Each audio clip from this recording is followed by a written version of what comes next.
Really? Howdy, y'all. Welcome to another episode of Contagious Smile, Unstoppable. Take 3. Yeah, this is our birthday. I keep messing up, y'all. Yeah. So this is Michael and this is Victoria. Hi. The sexy vixen. I like vixen. She's sexy, y'all. Hey, so am I. Don't get any ideas, JJ. Are you kidding me right now? Did you really just put that? Oh my God. He's laughing. Yeah, right. He's a great person. He is. When's he coming on? The Ripple Retreat. He honored me and allowed me to interview him on his birthday, and after he had been sober for so many years. And what an honor that is. That is About 6. Yes, seven. that is a stellar stand-up person who has an amazing yet sad story. And he has come back, and now he has what's called the Ripple Retreat. And you need to go check that out. That's anywhere on podcast. Person. Well, you can go to the Ripple Retreat website too. He's just a stand-up person. Y'all go check him out. So now that my husband already has his foot in his mouth, happy belated birthday. Thank you, love. How was it? It was outstanding. Because you had no drama? No trauma. Had good cake, good presents, good family, good time. Do you feel like you missed anything by not hearing from people? No. Really? I've only only person I heard from was our other daughter. That was it. As y'all can tell, we became the black sheep of the families. Yeah. Plurals. Right. Just because, we make a stand on some things and, we're not going to take any more shit. We bring out others' demons. That's really what a black sheep is. They bring out the ugliness of their truth because we won't cover them anymore. We won't hide for them or give in to their needs or wants anymore. And when you do that, then they have no use for you. So because they cannot take accountability for any of their actions, talking about narcissists, then they turn around and placate onto you and make you look like you're the bad person. You're the liar. You're the bad person who just did them wrong. And they try to slander you and defame your character left, right, and center. And we both had that. Yeah. So the wife is still working on some of our websites for our academy. Go to Facebook, type in A Contagious Smile Academy, and you'll see that there. We will never turn anyone away. The courses are valued so much more than what we have them listed for monetarily. It's the fact that we don't want anyone to not be able to partake in these courses. We have 5 different collections right now. We just added the Valor Circle for military vets. And a lot of our courses will coincide with other collections. But if somebody can't afford it and they reach out to us, we will keep that confidential. And we are offering scholarships, whether it's a one-time donation of $5 or a monthly donation. However you want to do it, then we will take that out of the pot and allow these other individuals that just need a hand right now, because you never know how. I know I said hand, but you never know if one day it could be your mom, your sister, your brother. You never know. And we want to make sure that we give everybody that second chance, because you never know when dire straits could transpire. And that's what we want to help with. So we're not doing it to get rich. We're doing this to... We're definitely rich. That's true. We're doing this to pay it forward and help others that need to be reminded how amazing they are. So, yeah, my husband is not going to be happy, but what? Our number one episode over Lord. Of the 300 and I don't know, however many that we've done, plus however many I've done separately, has been when you interviewed me about what I went through. Now, is it easy? No. Even though I've talked about it for decades, it never gets easier. It gets more tolerable because I become accustomed to it, almost get calloused over it. And I had so many people come out and send messages to me and emails to me thanking me for being so raw and so vulnerable and so open. And I've done that better with you than the hundreds of people I've been on interviews with as they've interviewed me about it, because it's you. I'm more comfortable. You're the only person who can touch my neck. If my shirt is crooked, or even if he just walked up, he is literally the only person that can touch my throat. And that's because after being strangled and suffocated it's a trigger, but when my husband does it, it is not. So just having him talk to me and talk about this has brought so many people out and thanked us for doing it. So I thought we would just kind of do a part two to talk about it and then tell everybody go to the academy. There are some free classes in every one of the collections. So you can go and check out the mini academy courses as well. We just don't want anyone to ever go through this because my husband and I have both been through our own types of abuse where we have survived with partners and family. And we just don't want people to have to go through it alone or go through it at all, really. So my husband's giving me this, I love you, but I don't want to do it look. And he gave me that the last time. But how about this? We'll compromise. I won't ask you to read any of the book because the last time you did, you cried. But it is right there. I know I'm not gonna read it. So y'all, yeah, I see the book.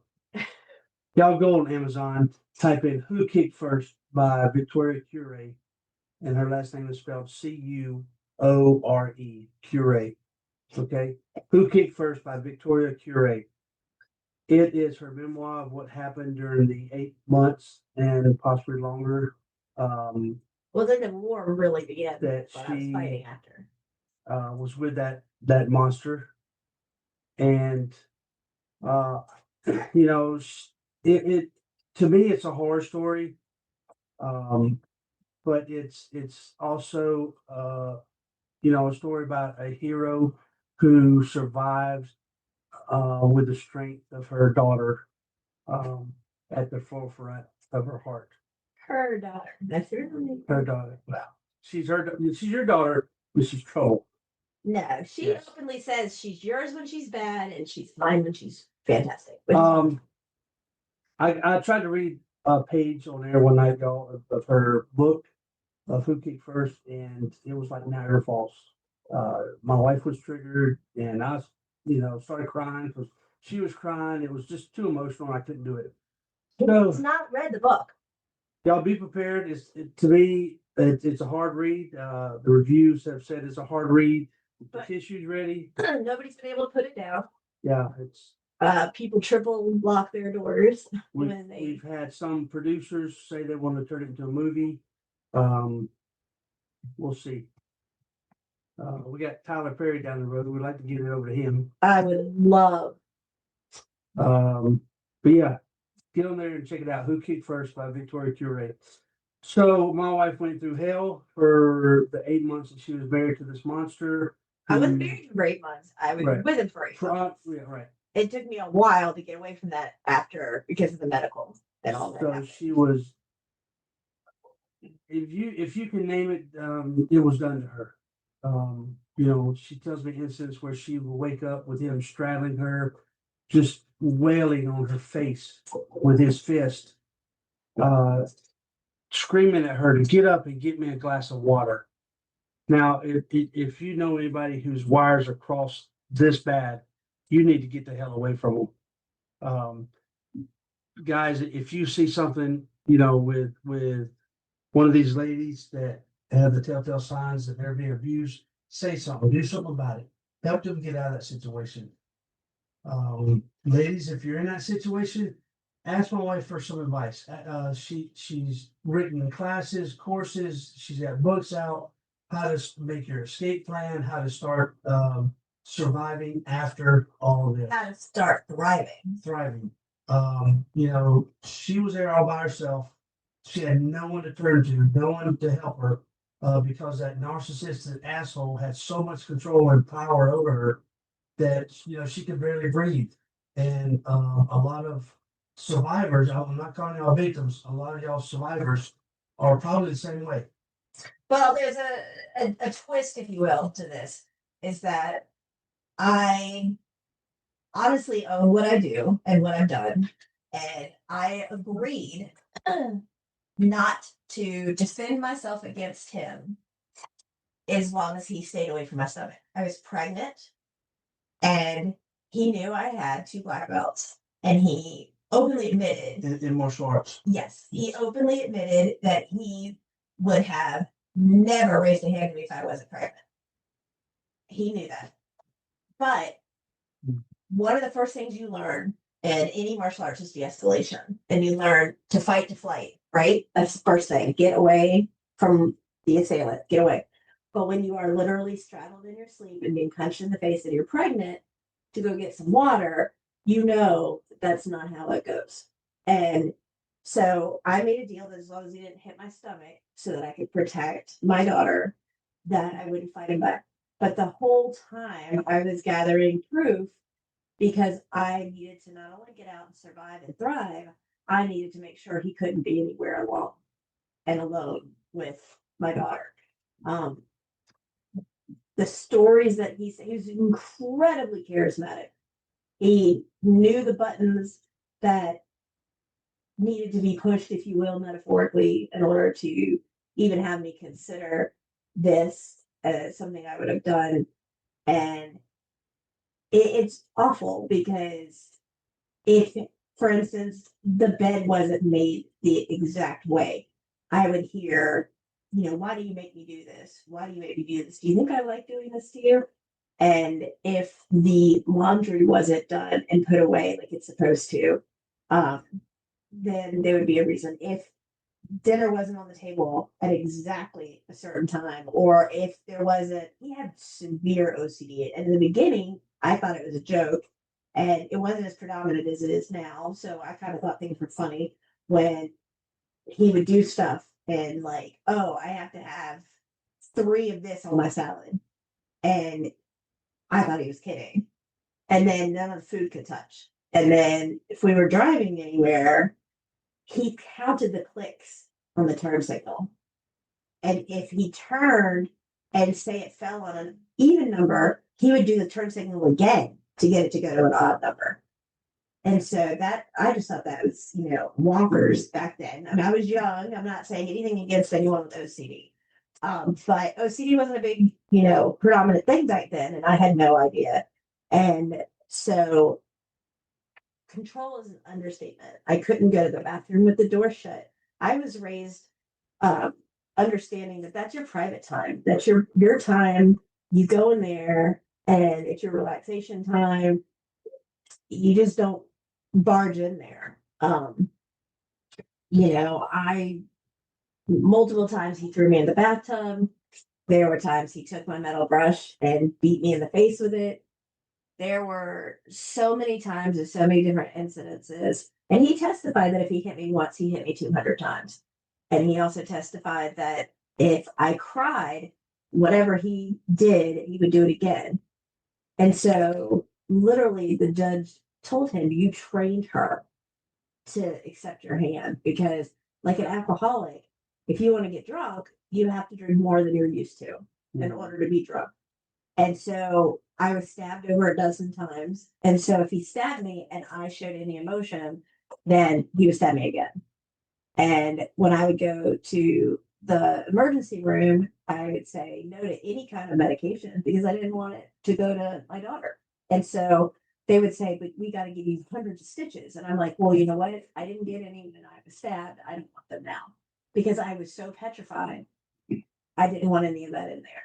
And I did try. I don't want to tell everything. And I couldn't in an hour anyway. I did try at one point to leave the first time. The average person goes back 7 times, but it's because they don't have an escape plan set up and ready Go to back go. to the abuser. Yes. And he shot and killed our puppy to show what he would do if I tried to leave. And that just floored me. I mean, you're talking about a 6-month-old, very healthy puppy. And we ended up taking the dog to the vet, to the emergency vet, and he made sure I didn't know where we were. I was in a city area that I had never really been to ever in my life prior. And so he drove all these different ways around and whatever. And I had no idea where we were. And he was so good at lying. Like it could be bright sunshine outside. And he would make you think you're crazy. And he would make you think there's a tornado like right behind you. He was so good at lying that you would just, when I got in there, I thought, oh my God, thank you. They're going to call the police. This is, a felony. This is a felony. This is animal cruelty. He shot and killed our dog. And they said, we have to call the police. And he just stood there and he was just all of a sudden, like, just started the fake emotion and said, no, we had gone out to dinner. And if somehow they got in whoever shot him got in the backyard and they asked him if we had another dog, and we did, we had two. And he was like, well, how come the other dog didn't get hurt? And he just got like, and then he said, oh, the other dog was in the house. And it was just, I couldn't believe that he was getting away with this. And then he got away with everything, literally everything. And I was of the mindset that this really couldn't be happening, right? Like I could watch Enough or Sleeping with the Enemy and think it's comical, like it's a comedy show. And I'm not making light of anything because I've always said one hit, one slap, one kick is one too many. It's never a competition. It's just no. But when you literally, like, I started connecting with the evidence and I would go back and look at it because I really couldn't believe what I was seeing. I couldn't believe what I was enduring because you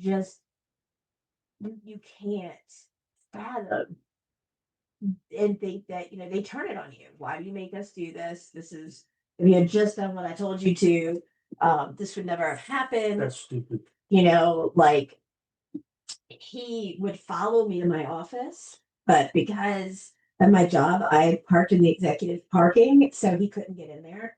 I would have to call him from my office, so he would see it on his phone that that's where I was, or he would call me, and it was just so suffocating, and I felt like an asthmatic in a room of smokers with no windows or doors. Like I was trapped and helpless. Yes, and alone, and very much alone.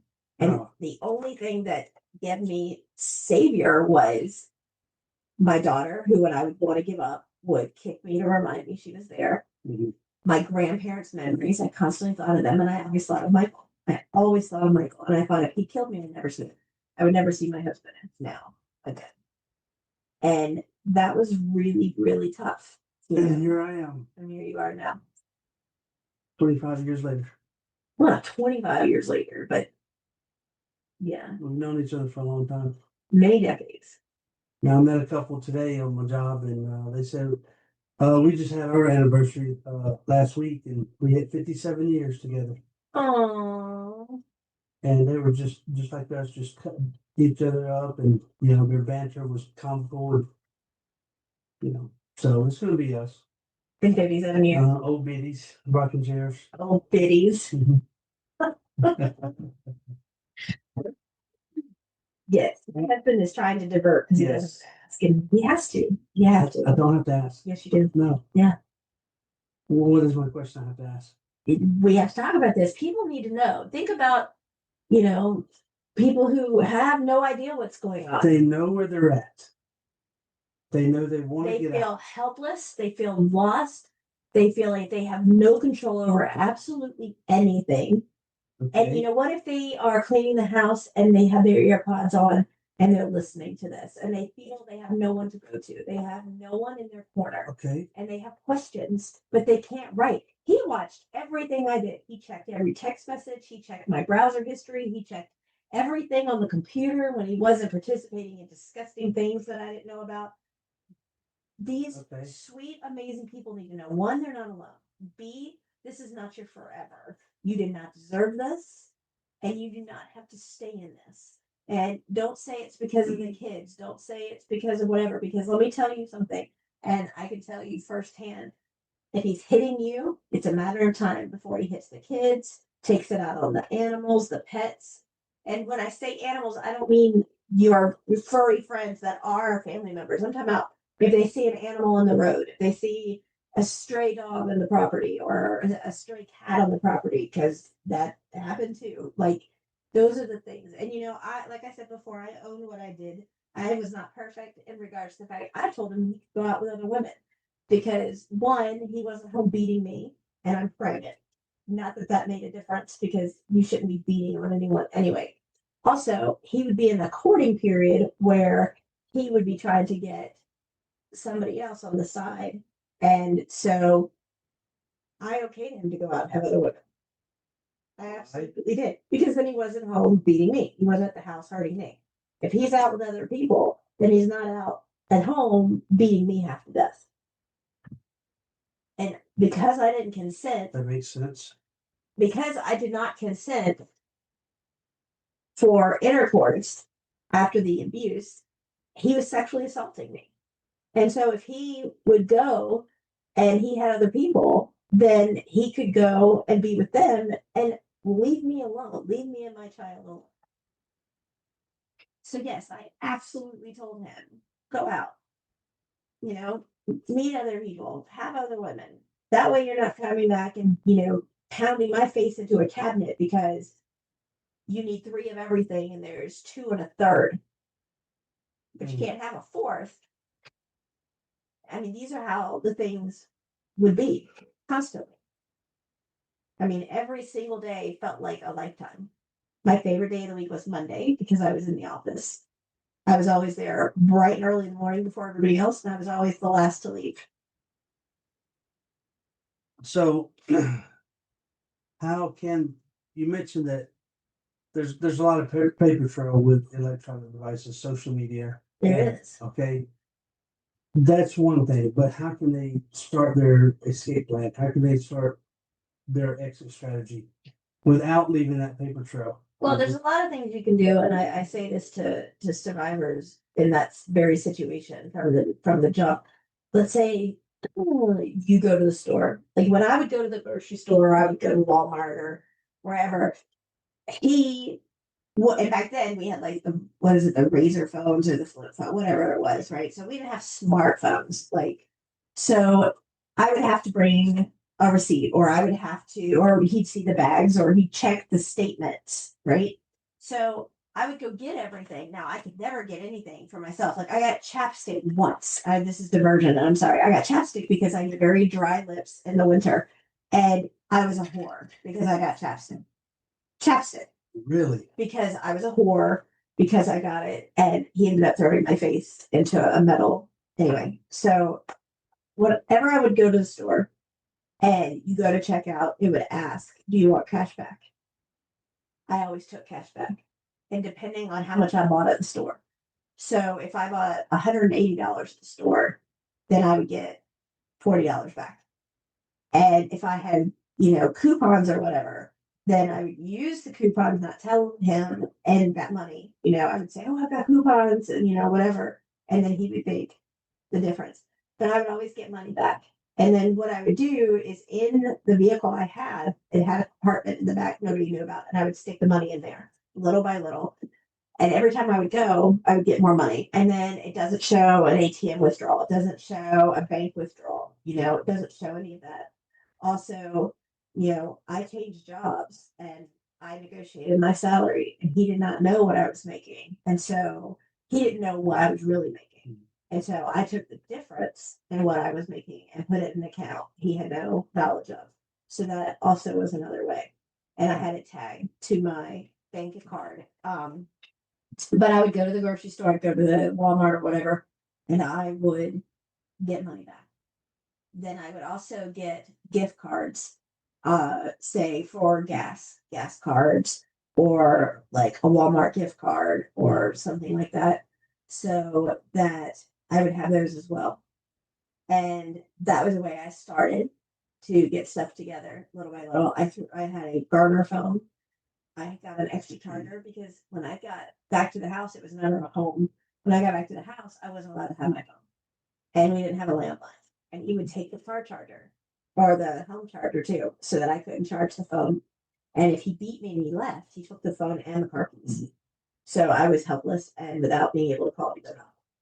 So I got a burner phone, and I always backed in because if I had to get out quickly, I could not have to worry as much about trying to get out of the garage or the driveway or whatever because I'm already backed in.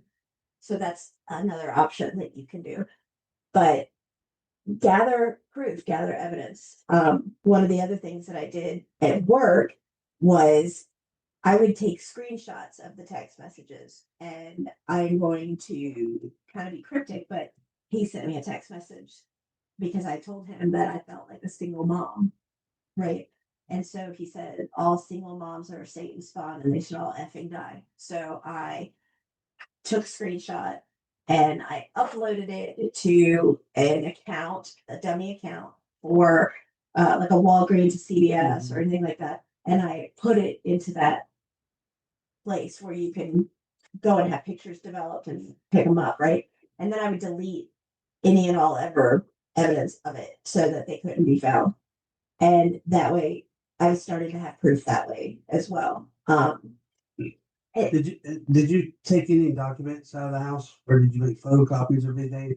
I did. I took documents out. I took photocopies out. I went to a different financial institution than either one of us used, and I opened a safe deposit box, told them what was going on, and so I put. Oh, that's good. I went in there and did that. Does the bank have some type of clause or something? No. They can't No. divulge any of it out to a spouse. No, I didn't have them on as a signer, Yeah. and so and I had not gotten a new driver's license yet, even though you had like 30 days. So I used my old one and put it in my maiden name.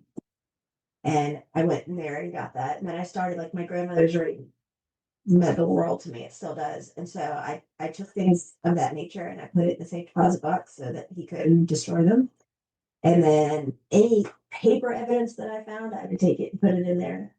Or if I thought he would look for it later, I would make a copy because we had a printer, copy machine, and I would take it and put it in there. So that there was another way I was getting approved that way as well. I would slowly, you have to do it kind of on the slow side, make sure you make your house as abuse proof as you can. And I go into extreme detail about this in other places, but for instance, never keep things on the step or the stairs ever. When your kids are there, you tell them no matter what you hear, you go far away or run out and get help. Another thing is if the abuser has a tendency to throw things at you, like glass jars or glasses or things of that nature, slowly, whenever they're broken or you get clumsy, quote unquote, and you break it by accident, then go to the dollar store and replace it with plastic because plastic doesn't hurt as much as glass. I got rid of my metal hairbrush and got a plastic one.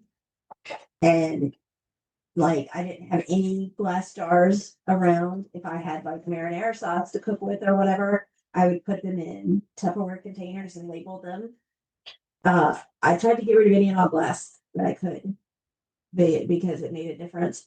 I started to slowly take the knives out of the house, just little by little. And he wouldn't even let me have ice packs in the house for my injuries. So when I would get a black eye or a broken nose or a busted face, I had to go into our bathroom and lay on the bathroom floor because that was the only thing that was cold.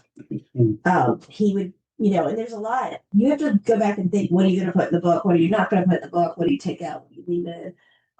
He would empty the ice out so that I couldn't put ice in a rag and put it on me. That was a big thing. He'd always make sure he emptied the ice out. And he didn't just empty it in the sink. He'd go throw it outside in the backyard or whatever. So I couldn't just go pick it up. And so I would have to go lay on the bathroom floor for it to be cold to try to reduce swelling. If there were incidences, and I'm so sorry if I'm triggering anyone, I'm trying not to. So I'm giving trigger warnings. If there was incidences where blood was involved, then he would leave. And I'd have to have everything cleaned up before he got back, or it set him off again. It was a trigger for him if he came back and saw blood anywhere. So everything had to be clean. Y'all see why I don't want to talk about this? But it needs to be talked about because we need I'm sitting here looking at my beautiful wife. Imagine her going through all that shit. And there's nothing you can do about it now. It's all in the past. Little did he know that he made one of the strongest warriors on this earth. Inadvertently. Not that I'm giving him any credit at all. But my wife, I don't see her choking down oxys or hydros. I never have, not once. In fairness, she doesn't do pain meds like everyone else does. she goes through surgeries, eyes wide open, and they just tell her don't move. And, she's had so many surgeries done where she has not been not been twilighted or no pain meds afterwards. And You've never seen me take a single pain no, medication after she's surgery. just I don't even fill the script. I tell them don't write me a script. extremely strong person. Well, because you don't have a choice. And like in martial arts, you train and then you spar because they want you to learn what it feels like to get hit, so you know. So I really think if I didn't have my martial art training, I think I'd be in a different place. Because I kept telling myself, it's just a fight. It's just a fight. We're sparring, and I know that's a mental trick, but you have to do what you can at that moment to survive. Like you just have to. And I never wanted to take anything because I didn't want it to affect my daughter. Like I just didn't want it to affect her. And so I got to that point. Well, then after the last time he put me in ICU and she was starting to come early, I just, she had medical issues. And so because of that, I had to wait. And if anything I had wasn't life threatening, like I had a broken foot, I had broken fingers, I had a broken hand, I had dislocated shoulder, my nose was broken, blah, blah, blah, blah, blah. I had a blood clot, you name it. Then I chose not to get those things fixed, which was my choice because I needed to be there for her. I couldn't be laid up somewhere else trying to recuperate when my daughter's fighting for her life, coding every day, having multiple seizures every day, and a NICU, and I am alone with no help or support. So I had no choice. So I did. And I understand that a lot of my surgeries are because I waited for so long. I take responsibility for that. Could they have just done something back in the day to fix my shoulder? Probably. But I waited until she was decannulated and her trach had been removed before because I had to end up getting a full shoulder replacement. And when you're carrying around a suction machine and a pulse ox monitor and oxygen tank and emergency bag and backup trachs and a feeding, I mean, you name it, and you're doing all this by yourself, to hell with how you feel. You're a mom. That first responsibility and only responsibility is my child. And I need to be able to get in there if there's an occlusion and, if she has a granuloma and whatever the case may be. And so I waited, and I understand that exacerbated the need for additional medical intervention, but I wasn't going to do it with any kind of pharmaceutical assistance. And this is why I say that your daughter, our daughter now, My daughter is and was at the time, and still is, the strength at the forefront of your heart. She's a badass. Because you put her there, she was there, and she helped get you through all this. And she says the same thing, which I just think is crazy. She's a little mini you. I tell her that all the time. You were just like your mother. Thank God. And she said, damn right. I think one of the funniest things she said was literally, I mean, she's been spunky from the jump, but we were walking around the grocery store one time and she said to me, I mean, she also knew sign because she was unable to be audible because of the trait that she had. And then she was diagnosed with apraxia, which she has overcome like everything else. And she looks at me in the freezer section and she puts her little hands on her hips and she goes, Mom, you made a seriously kick-ass daughter with some ugly spare parts. And at first I thought she meant her. Sure. And I was like, what do you mean ugly spare parts? And the only thing I ever told her was that bad made her mom. Like, I didn't go into anything specific. She didn't need to know. She's a kid, right? I'm not going to tell her any of that. And I was a single parent for a very, very long time. And so I asked her what that meant. And so she knew that it took a mom and a dad to have a kid. That's all she knew, right? Now, put on some, oh Lord, please don't ask her now. But she knew back then it took a mom and a dad to have a baby. And when she's walking around, she looks at me and said, I made a kick-ass kid with ugly spare parts. Any medical mom is going to be like, what do you mean? Why do you say that? And she's like, no, I meant him. And she didn't even know that, like, he was the inside of a hemorrhoid ugly physically.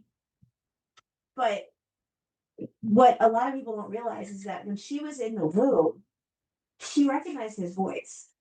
And she would become tachycardic when she would hear his voice.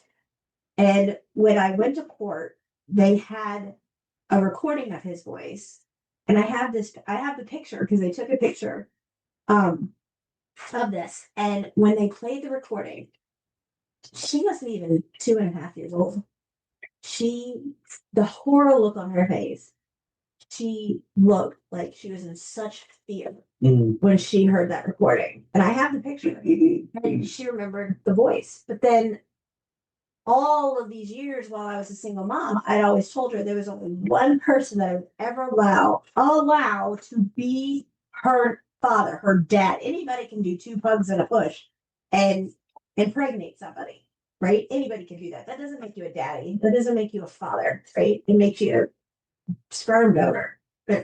So I told her there's only one person that I would ever allow that position, that role, and it's Michael. And we were only friends. And, we spoke off and on, and his disgusting tyrant, nasty second wife, got nasty with me. And I reminded her that I had him before her. And if I wanted him now, I'd have him again. But I'm not going to be the other woman. So when this marriage ended and I reminded her that it would, then I'll come back and get him. And so I waited for them to be done. And then we got back together. But what was so sweet is that my husband asked my daughter's permission to marry him and asked permission to take her last name. Yeah, that's what I meant. I'm watching you try not to go to sleep on me, and it's My back's hurting. I worked all day. hold on. You were home by 3 p.m. Well, I worked all day. My first job was at 8. No. Dave, I'm a hard worker. Look at these hands, just wrought with calluses. Calluses. Oh, yes, you got more calluses than I do. So what does that say? How the hell does that happen? I work 20 hours a day. Sitting on your butt up here on the computer. You close your mouth. You catch some flies. From the shit you're talking. Serious? Really? You went from serious to jovial, like a light switch. Because you're with me. Okay. Because you're with me. And I was the only man to be the father of your daughter. That's right. I wouldn't let anybody else. And boy, what a pain in the ass she is to me. I mean, I love that kid to death. She's so got you wrapped around her little. Oh shit! You really? Don't do it. Tell them how we're always on the same page. We're always on the same page. No, you got to give an example. An example. So sweet. An example. Twice today alone. The last time my wife called me here about I don't know 2 something whatever. The phone rang as my finger was no more than I'd say a couple millimeters away from dialing her number, from hitting her on my phone pad. Best example is our wedding ring a couple of years ago. Describe it, because I forgot. What? Where you and I decided we do different rings every year, and we're like, oh, what are we going to do this year? The purple one? We're like, we don't know. So we both look separately. Yeah. And then we show each other, and it's the exact same ring. Yeah. That's your soulmate, y'all. And then the dog. What about the dog with the amputated leg? No way. Yeah, I was just scrolling through Facebook, seeing if anyone else wished me a happy birthday, other than our other daughter. And there was just a picture of a amputated old sailor with a monkey. We're doing something, and he had 2 peg legs. This old guy, really old sailor. And then my wife shows me a picture of a dog with an amputated leg. Now, in fairness, I couldn't see what you were looking at. Yeah, I had no idea what you were looking at. So we're both just looking at, not that that was the topic of the evening. It's just coincidence. It's just things like that happen all the time with her and I. Yes. So let me guess. Go ahead. You want to go take 10? No, I've got some items to take out of the van. Uh-huh. And I'm gonna do a little cleanup, and then I'll cook y'all our dinner. I have your dinner ready for you. I got you. What? I'm about to have what? What? I cook for you all the time. What are you talking about? I'm the only one who doesn't make a fire alarm go off. That a couple thought it was the sweetest thing that I bring you breakfast in bed. It's very sweet for you to defrost frozen waffles. Yes. Woman, you could have left it alone. Okay? But you're sitting here saying I don't cook you dinner ever. I didn't say that ever. That's a lot of silence. That's You're so ridiculous. You're like, babe, no, you do so much. I bring you breakfast every day. Waffle. And tea What, to wash it down. Okay, hold on. Hold on. What? When you and Cutie Patootie have father-daughter movie night, Uh-huh. every time, what am I doing? Working or cleaning. Okay. And when you take your 18-hour naps, what am I doing the whole 10-minute time? nap. No. I don't know. I'm asleep. I get up and things are rearranged. So I'm cleaning. Or working. Right. So on average, how many hours a day do I work? I don't right now. I'm not here. I'm working. Oh, touche, huh? No, not when you're sleeping. Yeah, That's not, No. No. You said on average. Okay. On a weekend. On a weekend? Sure. I don't know, about 10 plus a day. 10? I'm not gonna have this. Seriously. Don't call the dog. Stucco's right there. I can't believe you. All right. So I won. You lost. Yeah. This man, when he plays cards with me and I lose the hand, he says, "Oh, you're upset because you lost your hand. Your hand." Or if we go to a store, he's like, "Look, it's half off, like you." These are all things that he does because he thinks he's all, ha, ha. You know, when you'll go get in the jacuzzi, what am I doing? Working. Okay, so Well, that's not fair right now because you have stitches. my stitches are gone. No, they're still on your back. Well, they're dissolving. internal, but I cannot, I'm not cleared to do anything or submerge any of this in my back for another 3 weeks. So let me I still can't say it. Reiterate. You did it. Say opioids. No.